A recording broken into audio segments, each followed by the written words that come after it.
Yeah, that's a question that comes up a lot, and so I'll give you my long answer to that. So first and foremost, I always think it's important for the instructor as well as the institution to spend some time drawing a distinction between safety and comfort, because I think in discourses around various dimensions of diversity, those two issues become conflated, and so I do think that the premise that I operate from as an educator is that everybody's entitled to safety and nobody's entitled to comfort. So I think that conversations about various dimensions of diversity are de facto conversations that are very uncomfortable to have. And so I think that the person in front of the room, the professor, the instructor, needs to sort that out in terms of what is their capacity for having these conversations and holding the kind of discomfort and tension that might get created in the classroom. Because I think if the professor sends off cues directly or indirectly that he or she's not comfortable with it, I think it does have a way of usurping the entire process. So that's the first thing. Secondly, I do think that in order to have these kind of conversations in the classroom in a way that's fruitful and productive really does require rethinking our approaches to pedagogy. So I don't think it can be business as usual. And so what I think that means is that some of the principal sacred truths that underpin teaching, in my estimation, have to be questioned. So for example, I know that if I, as a professor in a classroom, if I'm reticent to share and self-disclose, it has a direct impact on the degree of safety that's created in the classroom. So I think that it's important for the teacher to lead by example, to be able to locate themselves within the context of the classroom. So I don't have a single class that I teach where I don't locate myself in the classroom. I make overt references to myself as being African American, or the male part of me, or the heterosexual part of me, and that's deliberate. I make a deliberate attempt to incorporate those parts of me in the classroom and name them for students to sort of observe and critique them.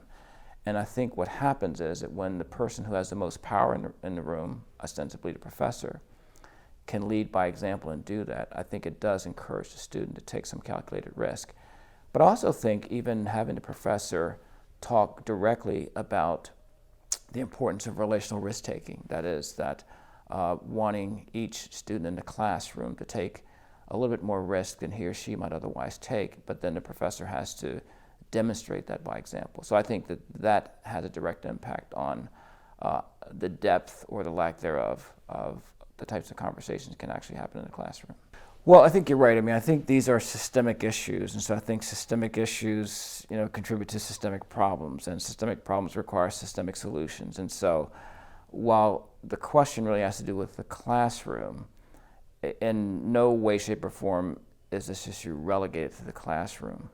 So I think that that it's hard to build capacity in the classroom if the institution the classroom is embedded in is not taking on the issue of building capacity institutional-wise. So I do think that being able to name early on in the process, and I think this starts at the point, I can use my program as a reference point, because I don't know the intricacies of yours here, but from the point in which our students interview for the program, that we understand that two things are happening in the interview process. One is that the students is looking us over to make some decision about whether or not we're going to be a good enough fit for them, and we're looking the students over. And so we make a deliberate effort to show the students, to give the students a snapshot of what it would be like to be a student in the program. And so one of the things that we address overtly is that we're committed to conversations relative to social justice and diversity. And what that means is that these conversations are oftentimes messy, that they contribute to processes that are messy. And so that if you choose to come here, that there must be a willingness to sort of deal with the messiness of this. And so that a student or no group of students should ever come in and feel surprised that they suddenly find themselves in the midst of mess, because we're invested in creating the mess and actually having the students sit with the mess. And then, of course, we believe it's our responsibility as faculty to help provide some tools along the way for students to grapple with and deal with the mess. But we don't see avoiding the mess as a part of what we do. The core piece of our value system is that these conversations are messy, and that starts right at the interview process. And so that we tackle these issues when we have students in a circle interviewing before they've even made a commitment to come to us as a student. I just think that's important, and also think that that has to if these type of conversations are only happening in a course, it's much more problematic, because these have to be arteries that run through the entire program. And so otherwise it imparts the message to students that there is a particular time and place for these kind of conversations, and other places within the context of the program it's inappropriate or non-existent. I think that's problematic, and I think it unwittingly undermines the effort in the classroom.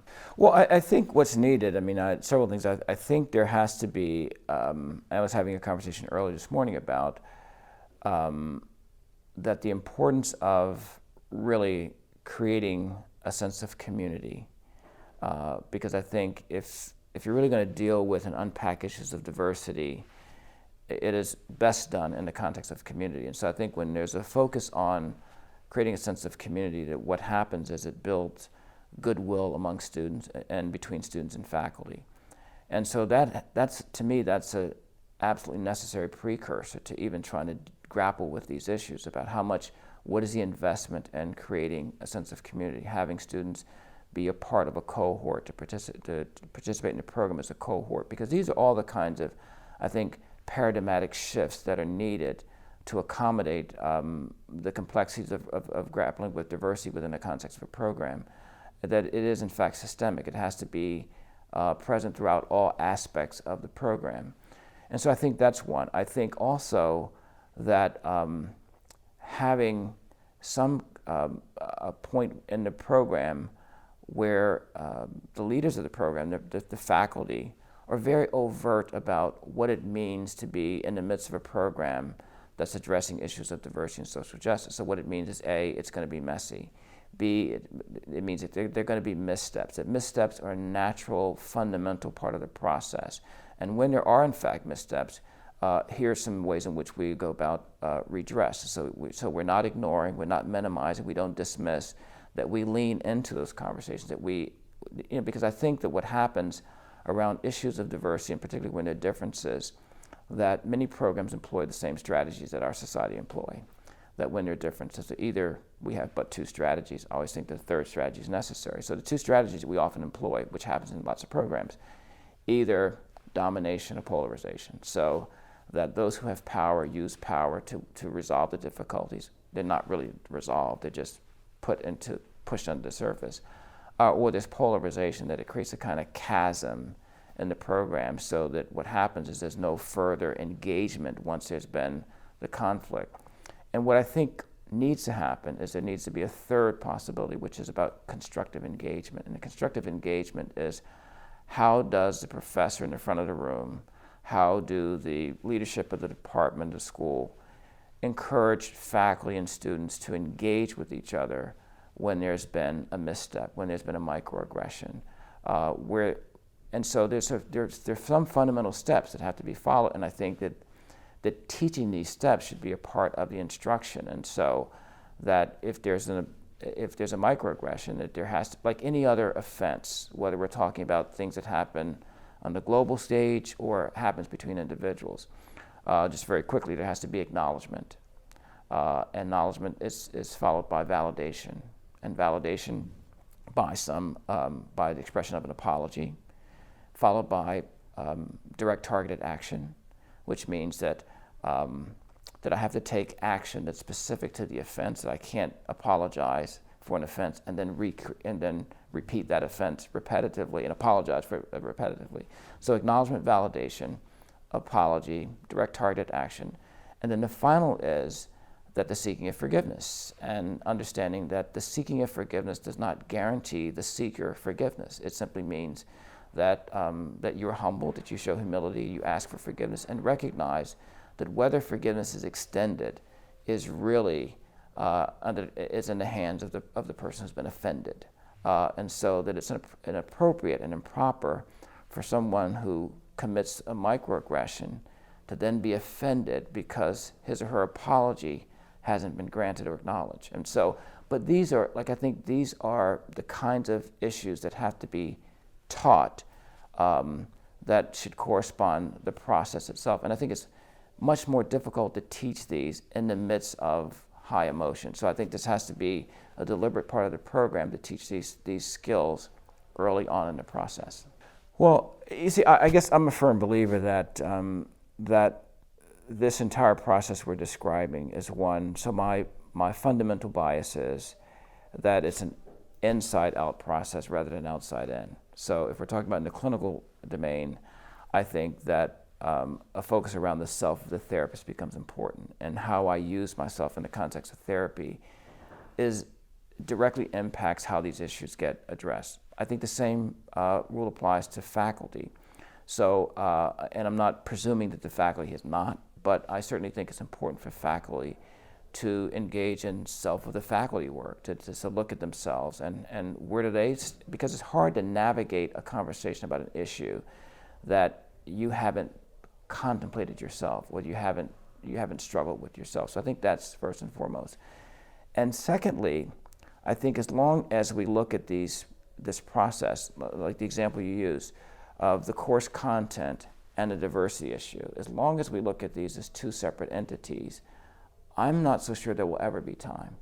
But I think if we look at these as one integrated set of issues, then I think there's ample time to deal with this. And so I can't think of a course that would be offered in a clinical curriculum where there wouldn't be an opportunity to seamlessly discuss issues of diversity, whether it's around the clinical relationship, or whether it's around communication in the clinical process. I mean, just recognition that, and there's a large body of knowledge out there that suggests that men and women, for example, have very different approaches to communication. And so that the kind of spatial distance that men and women are comfortable with in the context of communication, there's work out there that talks about this. And so those would be the kind of content areas that I'd want to integrate, the diversity issues I'd want to integrate into this particular kind of content. So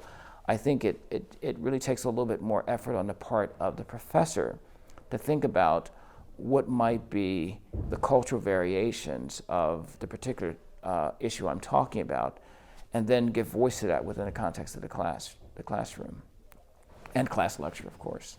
Well, I think what a program can do to realistically help students with their cultural wounding is I think some acknowledgement, and what you realistically can do is provide therapy for every student. But I think within the context of the curriculum, that there are measures that a program could take that would be therapeutic.